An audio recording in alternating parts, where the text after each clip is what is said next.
Yes, so good to see everyone. Hello, everyone. Welcome, welcome, welcome. So good to see everyone here in the chat. So if you haven't gotten a chance to jump in, say who you are, where you're calling from or listening in from. We're so happy to have you all here. Want to welcome you to one of our first Digital Equity in Times of Crisis webinar. We have a series of 3. Today is our first one. So we are going to focus on digital equity in practice. If you are live tweeting, we would like to remind you to tag the Dig Equity PLN, so at DIG Equity PLN on Twitter, and use the hashtag ISDPLN. So I'm looking in the chat and I see some of you have started saying your welcomes and all of that. Make sure that you switch it to all attendees, because right now, some of us are only getting the messages to the panelists. We want to make sure everybody can meet everyone and interact with each other. I am one of your moderators tonight. I'm Patricia Brown. I'm tuning in from St. Louis, and I am also joined by my co-moderator, Nicole Howard, Dr. Nicole Howard. Hi, everybody. And I am from sunny Southern, well, not so sunny today, but Southern California. I'm an assistant professor at the University of Redlands, and I'm really excited to have everyone join in for this conversation today. Today, we also have on our panel Nicole Taylor, Michael Flood, and Matt Highfield. As each of the panelists respond to the questions that we have for them, we're going to ask that they tell us a little bit more about themselves, like what things they're currently doing on the ground, and just a bit about their environment, their context, so that we know where they're coming from as they talk to us about digital equity. So we are ready to dive in and begin with our first question. So I'm going to pass the mic back over to Patricia. All right, let's get this going. But before I start, I want to just say one thing. We have a slow chat going on right now as well. So if you follow the hashtag ISDPLN, you will also see some questions out there too. So I just wanted to throw that out there. We'll talk a little bit more about that at the end. So let's first dive in. And I'd like to take a moment just to make sure we all have a similar definition of what digital equity is. And so I want to ask each one of the panelists, just how do you define digital equity? And what additional nuances or definitions can take shape in light of COVID-19? Let's start with Matt. Well, thanks everyone for attending. I see everyone's from all over the country, and that just speaks to the importance of this topic. I work in the Beaverton School District in Beaverton, Oregon. I'm a teacher on special assignment, and I work with our digital equity team, and we're really working hard to connect students and families across the district. We have been for several years. In response to the question about digital equity, of course, most people will start out with, it's access to devices, and then people will move to, well, it's access to connectivity. That's a pretty standard definition, but if you start going a little bit further, you'll also say maybe that it's also access to software. For example, some districts have no common platforms, and it's very confusing for students, and some of their digital privacy is put at jeopardy, while other districts have it dialed in.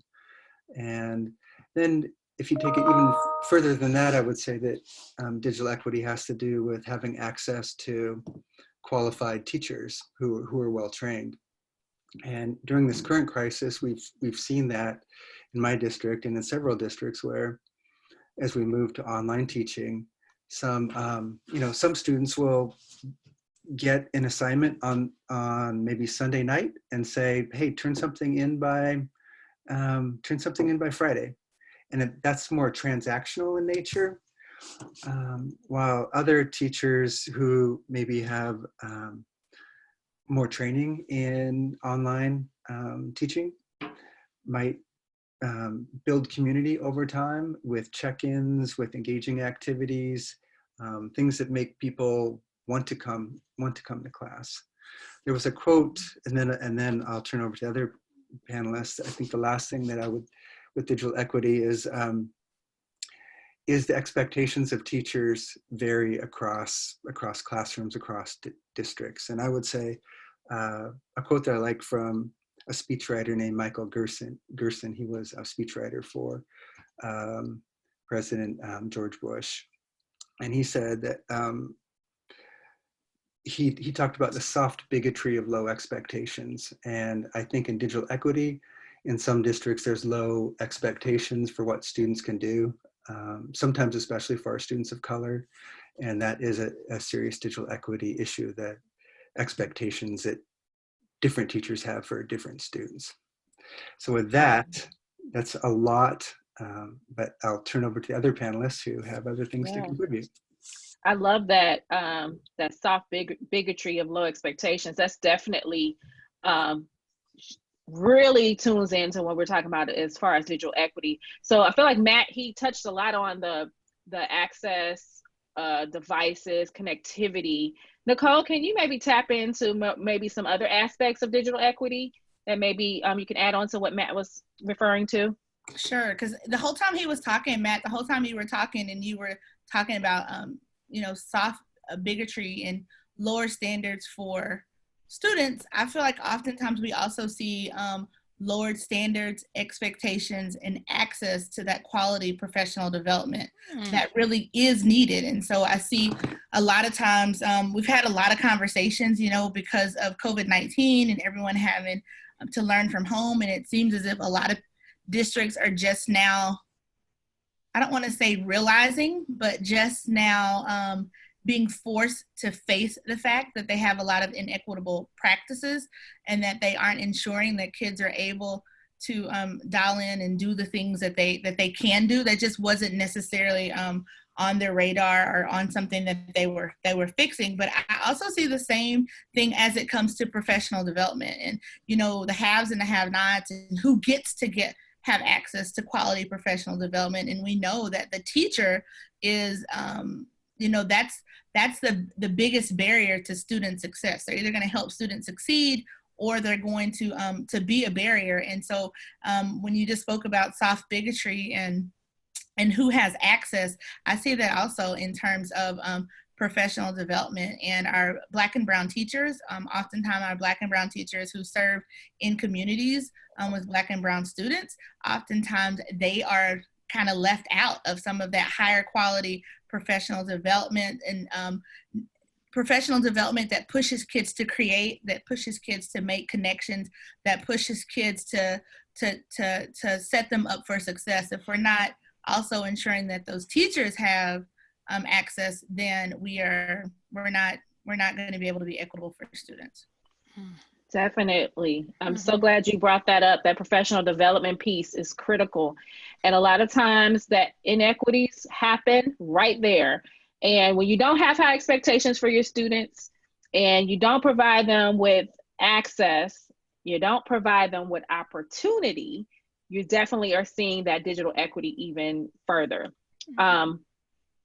Michael, anything you'd like to add? Sure. Yeah, I'll follow up on actually two things that I was thinking about while Matt was talking there. So one of them I think he touched on was the idea of asynchronous versus synchronous learning. And in an online environment, asynchronous learning is not only very possible, the way you wouldn't need to do it or think of doing it in a physical environment, but it's also very necessary for a lot of students. So I think it's really important to recognize that unlike the school environment, unlike the classroom environment, the students' physical environment and their schedule and their family reality and the challenges that they face in the home are outside of our control. And they will vary dramatically from student to student. So asynchronous learning activities, those where you give the students some flexibility in when and how they respond to that activity, and maybe even how you think about measuring them. That is really important right now for students who have a variety of circumstances that they're dealing with in their own home, whether it's just the way that they're being sheltered or the way they're being cared for, or even dealing with something traumatic going on in their family during this crisis. There's a lot of different things to come into consideration there. The second item that I wanted to touch on that I think goes hand in hand with Matt's other point about low expectations. I think that right now we're actually seeing digital equity getting a lot of attention from a lot of audiences that it didn't used to get attention from before. And that is in part because of what I've always talked about as the lowest common denominator effect. You know, where teachers, you know, want to make sure that they're treating all students equally. They know that their students have differing circumstances. And one of the dangers that you run into is that you end up designing the learning experience for all of your students based upon what you believe the most, you know, hardship bound student can do. And so, you know, that means that you may end up delivering, you know, a lower quality learning experience to students who have just frankly a lot more resources at their disposal. So again, you know, this is a time when as a teacher, it's a huge challenge, but the ability to give flexibility to your students to push themselves and give them the opportunity to push themselves to their ability and to their resource capability is really important, because you don't want to go so fast that, you know, not all students can participate, but you also don't want to slow everything down to the point where you lose those students who are ready to push further and achieve more. Definitely. It's definitely multi-layers to all of this. And I think we'll start to pull back some of the layers as we continue on with this conversation and the conversations to follow. But I just wanted to actually add to that. We also, during this crisis, this pandemic that we're in, the socio-emotional needs of our students are definitely important too. So we want to make sure that when we're talking about equity, we're talking about access, we're talking about opportunity, we're also thinking about our students and what they're dealing with in their home environments. We know that some students get their food at school and maybe not have the food at home, maybe some anxiety at their home. I remember reading something recently of a teacher who posted something in one of the Facebook groups, and she was kind of upset because one of her students didn't want to get on the Zoom call and, you know, show their screen. And so a couple people on the comments really kind of gave her a reality check, basically, and said, listen, everybody doesn't have the home environment that they want to broadcast to their classroom. So just keeping those kind of things in mind, and think about alternative things that you give students to do that doesn't necessarily mean that they are not doing the activity, but maybe they have alternatives. So having some differentiation with that and being sensitive to the needs of our students, especially now. And I would, as we get ready to move into our second question, I'd also bring up the point of paying attention to the needs of our parents right now, as well as our students. And so I think we're seeing the definition of digital equity broaden a bit, right? It's much more nuanced than what we initially thought. And we've talked about this issue for some time now, and we've definitely tossed around ideas within our community and even beyond our community about how we might address digital equity. And we've even talked about observations, things that we've seen happening. So I'm wondering, in light of COVID and what's happening, what are some of the things that you all are seeing? And I want to push us to go deeper, right? Because digital equity and equity go hand in hand. So I want us to name it and call it out. If we're seeing that there's inequitable treatment, you know, towards teachers of color when it comes to ensuring they have devices available in order for them to deliver online learning, and even Michael, I'd love for you to even speak to like the data that you're aware of, you know, across the country when it comes to rural communities not having what they need, and students of color not having access to what they need, which then of course leads to parents of color not having what they need in the home too. So I really want us to dig deeper, and I want to know what this looks like in your learning communities, in your districts, and what are some of the things that you're seeing people do to try to overcome the challenges and address these digital inequities. And we can start with Michael, if you're good to jump in there. Sure, absolutely. Yeah, I mean, you definitely hit it. We are hearing from districts who have teachers and staff who don't have the resources either, and who they need to provide connectivity to those entities. In many districts' cases, they're able to take devices they had at the facilities and send those home, but not in all cases. And also, we've run into quite a lot of districts that for a long time have had technology in the school, But for various reasons, sometimes the local, school or district culture, sometimes economic reasons, sometimes, neighborhood crime reasons, those devices never left the school. So, there were plenty of devices, but the devices didn't leave school. So you kind of had an odd situation where a school would say, yeah, we've always been one-to-one. And then now they're in this and they're like, nobody has devices. And you're like, wait a minute, how does that compute? And it's because those devices never left the school. And so there has been a rush to try and get devices distributed. But, in that rush, now you're distributing devices without the traditional, like, let's have a parent seminar to talk about responsible device care and how to support your student with their device. And on top of that, typical IT support processes are a bit thrown out the window. So normally if a student had a problem with their device, right, they just bring it to school the next day and have somebody look at that. Well, that's not an option now. So remote technical support has also become an issue, and that impacts families that don't have technical expertise far more. Because if you're in a home, as my kids are, if my kids have a computer problem, I can help them. For many students, if their school gave them a computer and they have a computer problem, their parents may not be able to help them. So that just compounds, some of the challenges that these low-tech families, face because they don't have the history in the household.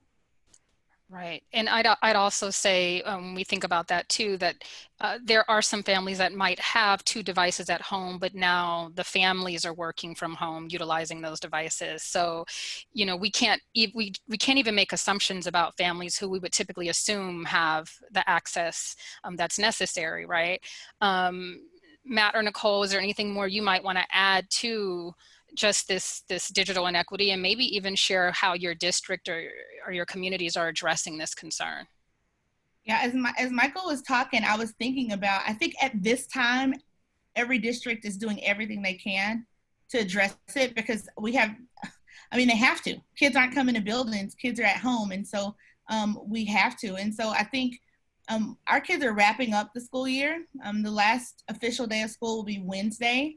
I think that it gives us time to pause and think, like, why weren't we doing this before?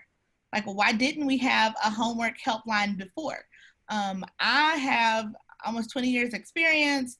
I was in the classroom for 10 years, and I feel like I'm a good teacher. I'm struggling to do school with my 3 kids. So I can just imagine what it's like for a parent who is maybe uneducated, maybe does not have technical skills. Like, it shouldn't take a crisis for us to know that when our kids go home, that they still need us. That when they're home with their parents and their parents don't have the education and the experience that we have, like, how do we continue to keep? There are some of these practices that have happened because of a crisis that we need to hold on to, because it's just being good to people. It's just what we should do because we care about our educational community. So hopefully, when the dust settles and when we return to our new normal, there will be some of these equitable practices that we did because of a crisis that we'll continue to hold on to. And doesn't this also challenge us to think about what we have always said, that, we want learning to happen everywhere. Even our, students can learn at home, but I think this is really shining a light on how the educational system has really done the learning at home. Have we? Matt, can you tell us more? Yeah, I would just add to all of what you said. I think all districts are struggling and doing the best that they can. In Beaverton, we started a tech help desk staffed by tech specialists for students. And one thing that we found out pretty early on is that some students had limited English ability. So we had to make sure that we had some Spanish speakers available, definitely. And a lot of the questions that were coming in were pretty basic questions. And that was really interesting to see. We've hosted webinars for parents specifically. And of course, that doesn't help if a parent isn't comfortable with tech and doesn't know how to get on a webinar. But we've been reaching out to try to build communities. And probably the biggest, I'll say, boots on the ground effort is from our multilingual department. as we have almost 100 different languages spoken in our district. And so Mm. they've been calling each and every family and spending a lot of time, a lot of long days, just explaining to them some opportunities that the district has to offer. Because I think a lot of our families, especially our English language learner families, they feel isolated and sometimes afraid. And so the more we can do to reach out, the better. Can you just tell us just a little bit more, because I do see some queries in the chat. Can you tell us a little bit more about this idea of a tech help desk run by students? And then how might that happen online in light of COVID, right? How might we shift things a bit to think about how students might still be able to serve in such a capacity?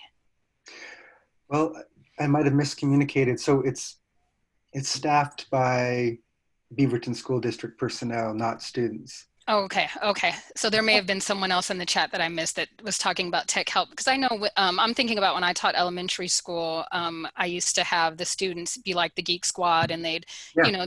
do some of the troubleshooting there. So I'm just curious if anyone, I guess, here on our panel has thought about how you might take such an experience that students are doing face to face. How can we support them in doing that now that we're online? Is it possible for us to shift and support students? Michael, I think you might have something to add there. Yeah, well, I just posted a link. I always knew them as Gen Yes, but apparently they recently rebranded to Yes K-12. But their website actually has a lot of thoughts on there about doing distance learning support and bringing kind of students and educators together to support kind of in a collaborative community. And they've always been good about helping to build even curriculum around that, so that there's a way to really measure that and track it and show, students developing skills during that process. So. Thank you. Thanks for sharing that resource there. So I found it really interesting, Nicole, when you brought up that there's some things that we're doing now that you question, like, why weren't we doing that before? And it almost makes me feel like at this point we can't go back. You can't go back. We can't remove what we put in place. So I think in a sense, I'm always that person that tries to find that silver lining in certain things. And I think in a sense, the blanket has been, the Band-Aid has been ripped off, the blanket has been uncovered, whatever analogy you want to use to just display the things that a lot of us have been talking about and have been preaching about and advocating for years. Mm-hmm. And I'm hopeful that now that it has been uncovered, that the things that weren't in place that are now working towards to be put in place will happen and will continue to happen. The monies that we were like, well, where's the money to do this? And then all of a sudden money appears, will stay. And I really feel like, in a sense, that there is as horrible as this whole situation has been, and just even my own children, and I'm with you, Nicole, teaching 3 kids at home and working full time is challenging. And not only for us, as people who are pretty tech savvy and who are educators, but I can imagine what it's like for families who are essential workers, or who maybe even not essential workers, but maybe working from home and have to balance all of that out. So I'm hopeful that some of these things will stay. Definitely. I think the lesson learned in that is it's not so much that you have to look back, but it's looking at the reality that we were saying what we were doing, what we wanted to do, but were we doing it, right? And it doesn't mean we go back and change anything. It just means that now when we say it, I mean, we know we've been doing it. We've been doing digital equity, some of us, right? Yeah. Now when we say it, let's do it. Let's follow through. Let's not just say we're going to put the learning in the home environment. Let's do it. Right. And I saw somebody say, let's blow it up. I agree. Let's not go back. Let's do this different. Right. Definitely. Okay, moving on to our next question. So we recognize the importance of encouraging educators to leverage technology they have access to in order to improve learning opportunities for their students. I am definitely seeing that in my role, where people are just trying all kind of new things, jumping out and doing all these new tech tools. Every single technology company is giving something away for free right now. So everybody is like jumping on all of this tech things. So I'm wondering if you have a time where you've been able to witness a transfer of digital equity knowledge from your own teaching to the learner's application in their practice or learning. I don't know. Nicole, any ideas on that one? Or anybody can jump in if you have an idea. I can't say that I see that transfer right now. I do see people eager to try lots of things, but right now it's crisis teaching. I think the true test of that transfer and that transformation will be what we do on the other side of this. Because I really just think right now, like, people are just trying to survive. Our teachers included, our superintendents, our leaders, we're just trying to survive. But I am very hopeful. I do see people, like you said, more open to take risk and to jump into professional development. But I also know, like, there are less competing forces now. Like, you're not having to go to this meeting and go to this session and go to this game.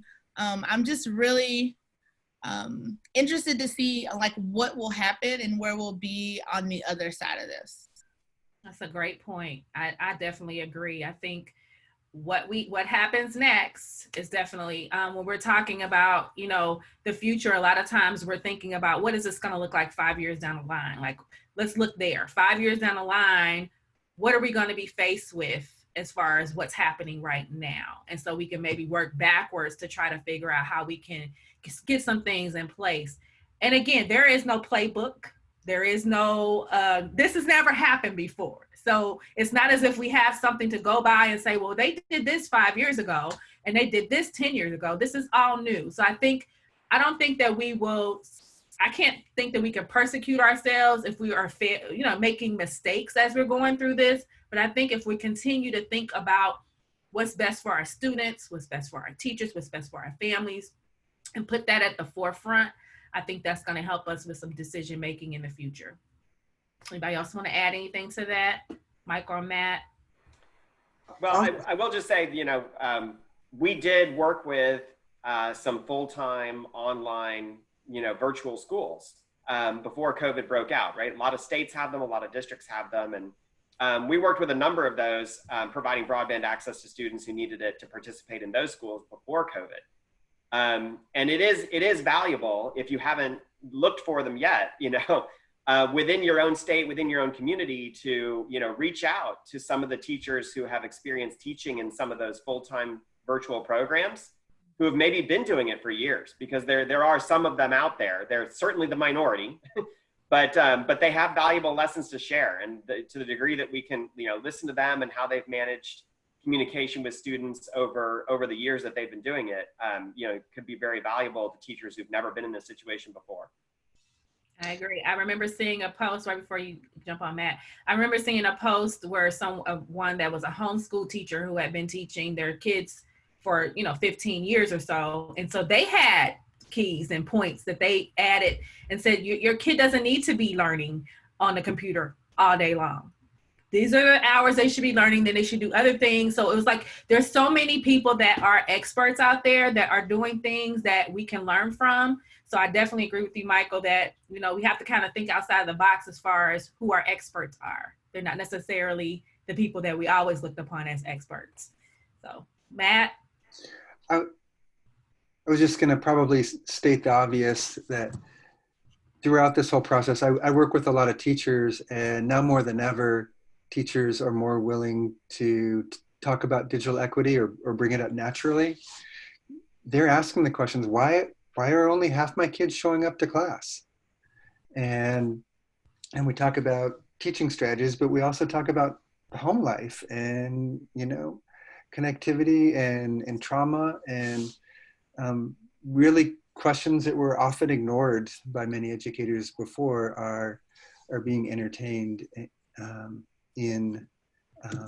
with more critical lens, and that's a good thing. I think that people are focusing on these inequities. I mean, there's so many systemic inequities in our educational system, and people haven't talked about them as much in the past. I mean, a lot of people have, but I think culturally as educators, there are more educators talking about some of the systemic inequities that we're finding in our school system. just want to point out something I saw in the chat just now. Carla posted, kids are showing up in those virtual classrooms where the relationships were already built. So that's key and critical. I hear a lot of times where people are saying their kids have dropped off, they're not even doing anything, I haven't heard from them. And I think that is key and that's critical, those relationships that we have created with our students, they remember that. And they're going to check in with their teacher. They're going to want to know what they're doing because they care and they know that you care about them. So that is, I think, is really an important point to make, that we have to still build those relationships regardless. We have to figure out how to do it in a different way. But if we created those relationships when we were face to face, the kids remember that. So just think about, no matter what our situation is going to be, come August, September, when we go back to school, we have to still think about how we build those relationships with our kids if we want them to stay connected with us throughout this process. Patricia, I saw something in the chat, and that also that brings about a worry for me also, that because you have so many parents that struggle to build not parents, but educators that really struggle to build face-to-face relationships because most of the school year was over. Yeah. The relationships you had, you either had them or you didn't by the time school shut down in March. How that's going to be even more difficult for them to even learn how to build those relationships digitally, because some schools won't be back in August. We're kind of up in the air. We don't know what that's going to look like, but that's a wondering of mine. Like, how do they build relationships? Because we know so many teachers struggle with that even face to face. So what are, I'm doing a Patricia on us here because we've taken this in a direction where it's a natural conversation that we all have where we call out, we name the issues, right? We've talked about the inequities. And bear with me, guys, because I'm going off the tracks for a minute, right? What tips can we offer, or what can we suggest or recommend for building relationships, not just educators with students? I think that's very important. I'm also thinking about the work that Nicole and Matt do, where you work with other teachers, right? So what about those teachers who maybe you didn't have an opportunity to connect with, but now you're supporting them in their online teaching? How are you ensuring that they're taking care of themselves, but that they are staying present for their students? Can we give our attendees some tips on building relationships with colleagues and with students? Well, I think it starts with just being genuine. I think about to build relationships. Like Nicole, I knew you, we were friends long before we ever met face to face, right? Right. Patricia, I knew a lot of you guys before we ever met face to face because we genuinely connected. I genuinely cared about you. I check in with you. I ask how you're doing. I see what you need. And I think it's easy to sit back and forget. Like, that's just human, connection. Just had a meeting today with, I have an innovative cohort of teachers who have been working to implement technology this year, and that was the meeting. Like, how are you? Like, what do you need from me? Like, what, regardless of, when we come back or if we're coming back, just let me know what you need. Let me know how I can be better for you. Because we live in a society that's always give me, take. But the first way to build that relationship is to just, have a servant's heart and see what it is that we can do for them. Because it's very similar with students. Like, no one is going to trust you and let you in and take your advice and take your guidance until you've taken that time to actually build that relationship. I like that. Matt or Michael, did you want to add anything more to that? I saw somebody linking something from Cozen earlier, and Keith Kruger, who leads Cozen, always says that, all these problems that we talk about as ed tech problems are, the main challenges are basically human. And I think that's what everyone here is hitting on, that, you can throw technology at these problems, but if you haven't been able to address the human problems, then, you're not going to overcome them. Now, technology can sometimes help. I think there are lots of ways that even in an online culture, students may be able to form student-to-student connections in a way they couldn't or they didn't feel comfortable doing in the real world. And, that is possibly something that could be an advantage. So you got to look for where those, new bright spots might be in this environment that maybe they weren't before. Some students may be more comfortable participating, virtually raising their hand than they would have been actually raising their hand in the classroom. So you got to figure out how to take those moments as well and turn them into gold. All right. And there's also Daniel Krutka dropped a comment too related to like the reliance on the technology or allowing the technologies to come in and drive what we know we should be doing basically. And I'm summarizing it because he specifically was dropping the link to Google and some of the concerns around security and privacy and maybe how some companies are taking advantage of students right now by pushing all these technologies out, but then infringing on privacy and security. But then if we keep relationship first and if we are supporting each other in vetting the right tools, I think that's important. But it goes to what you said, Michael, it's pushing past the tech, right? Focus on the relationship building, give each other permission to set the tech aside sometimes to focus on, what we need to focus on. Matt, did you want to add one more thing before Patricia takes this on? Oh, Patricia, were you going to jump in? No, Sorry. I was going to say something about this point when we talk about relationships. I saw something in the chat. Leah Crawford said there has to be an examination of what biases teachers have about their students. So that relationship piece starts there. Like what biases do you have? So whether you're using tech or not, like she says, in a building or not, you have to look and examine yourself to see how do you view the children that you have? How do you view the families that you have? And just starting there as a base of how you examine how you move forward with your relationships. So we have to examine ourselves first and foremost. Yes. What are your blind spots? What are your biases? Yes. Absolutely. Yeah. Absolutely. I would just add, I saw in the chat, Ken Shelton was talking about your relationships. And if a kid doesn't have a strong relationship with their teacher or perhaps felt oppressed in the classroom, then it's harder to connect online, if at all, really.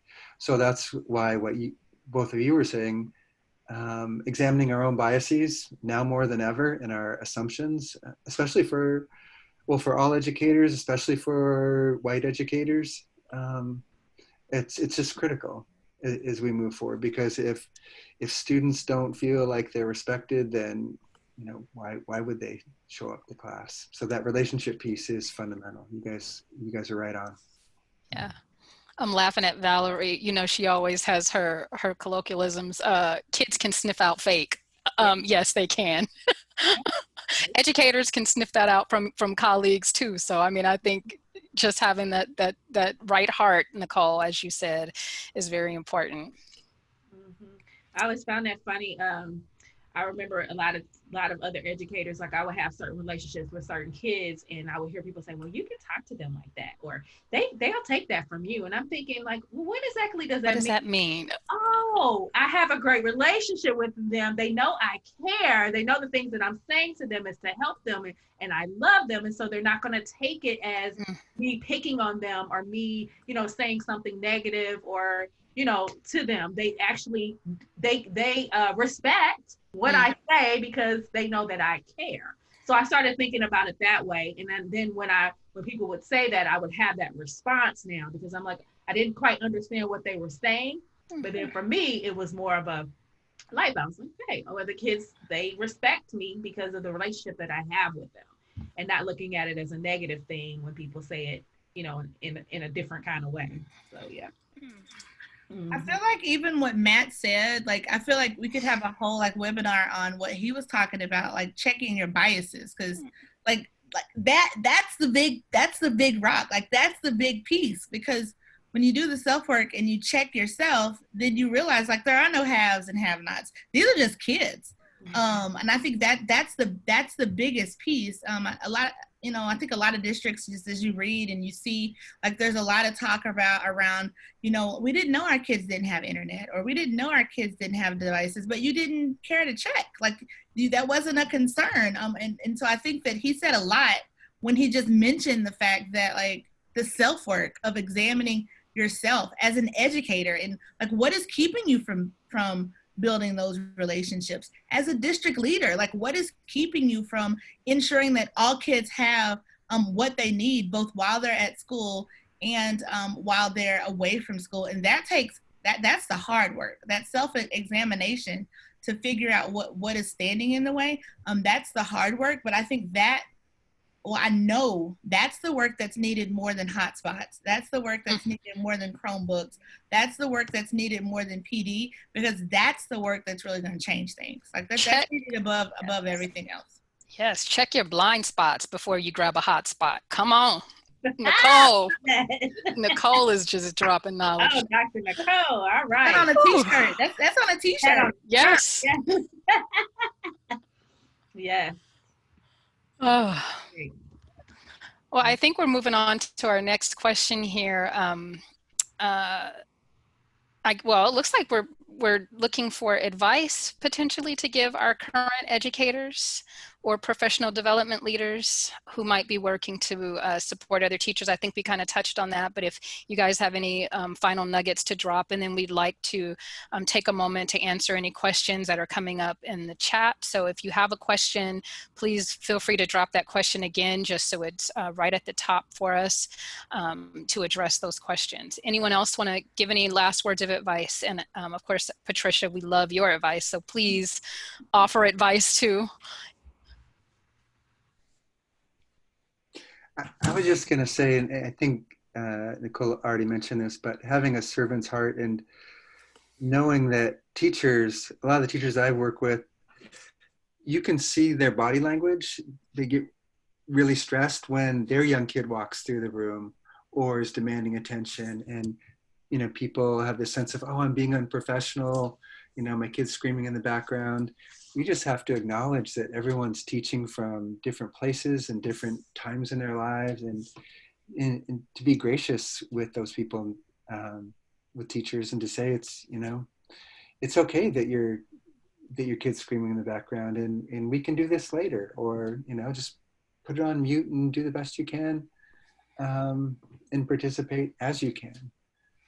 That's just so important. I've seen on several Zoom sessions, teachers just kind of break down because they're under so much stress. And the more we can do as educators to alleviate that stress, and be kind to one another, I think the better off we'll be. Final words of advice? Michael, Nicole, Patricia. Keep it simple. Take on one task at a time.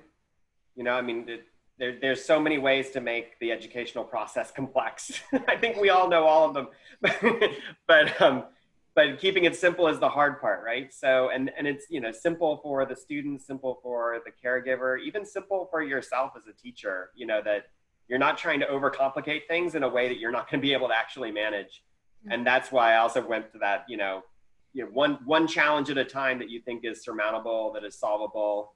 You know, if for the balance of this academic year, you just kind of get everybody prepared to, you know, to maybe have to continue this next academic year, that'll be a huge accomplishment. You know, this is not going to end this summer, right? There's going to be a lot of disruption still next year. So we need to use this time to get ourselves ready for the fall as well. I would say just breathe. Breathe. Take a moment to just breathe. I mean, we have been like on 10, I know I have, since March, just going, trying to do what we think is best. And I think we just need to take a moment to just breathe, to reflect on what, you know, we have accomplished, maybe some things that we want to do different in the future. Think about what worked, think about what, you know, you even examine yourself and find some gaps and say, well, you know what, I need to do a little bit more research and training on this topic, or I need to do a little bit of research and training on this, or I know this pretty well, so that works, so I'm going to continue with that. But I think if we just take a moment to just breathe, to reflect, to think about the practices that we've already know. I think for me, you go back to what you already know. You go back to what you know, and you're like, you know what, I'm going to stick to what I know, and that has worked for me, and then you build upon that. But I think right now, I know for me, I need to just breathe and take a minute to step back. We did a final goodbye video to our students and left a message, and my message to the kids from the tech person was to log off. Just log out, log off, step away from the computer, no more Zoom meetings for a while, and take some time to just breathe and relax. So I think that goes for the teachers as well. You all have been on so much stress. I mean, some people are praising the educators and some folks are criticizing. I mean, you get both sides of the spectrum. But I think that you need to give yourself permission to just breathe, take a minute to step back, and think about, you know, how you can just maintain your sanity through this crisis in this time. So that would be my advice. Thank you. One thing I do want to address, I see in the chat, something was brought up about the use of the term blind spots related to ableism.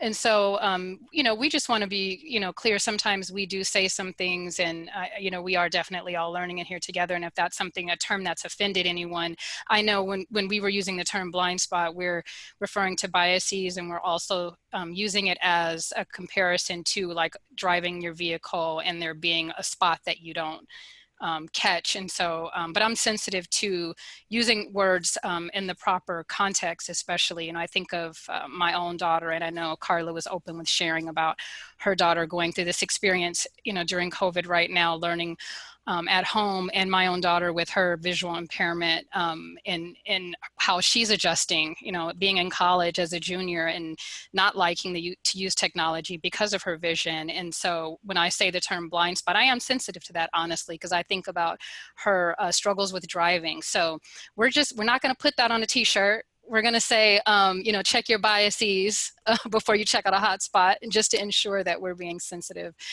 to everyone. We have a couple minutes left, and I did see a question that did drop in that was about how do we move forward from here? And so I know that we've kind of given words of advice to encourage, but is there anything specific that anyone might want to add in relationship to moving forward from here? I would add perhaps to be aware of how you collect data in your district, in the sense, equity data, like how many families are in need of connectivity, or how many kids are accessing the digital platforms that are being offered. A lot of digital platforms like a Canvas or a Seesaw or a Dreambox, you can tell what students are accessing and not accessing. So having a plan so you can measure your progress and how students are connecting, and that's different for every district. Every district has different needs, but being intentional about trying to, see where your district is. I saw Dr. Rosa drop in here, to extend grace, in essence is what she was saying, give each other a little bit of room. I think that's important because some people are extroverted, they're used to being out. And so this physical distancing that we're experiencing and not interacting or only interacting virtually can add another layer for some. And then there are others who just need a break from the Zoom experience. So I think extending grace is very important during this time too. Yeah, I saw a lot of words like grace and mercy. And so just like thinking about like, give yourself grace, give yourself mercy. And like Patricia said, like, give yourself time to breathe. But I think when I think of grace and mercy, like they have to be paired with repentance. And so when we step away and we breathe and reflect, we have to also be real with ourselves, and we can't just say we're going to give grace and mercy and not change. So with repentance, there has to come about a change. We cannot do what we've been doing, because like right now the state of education, like it's like an emergency.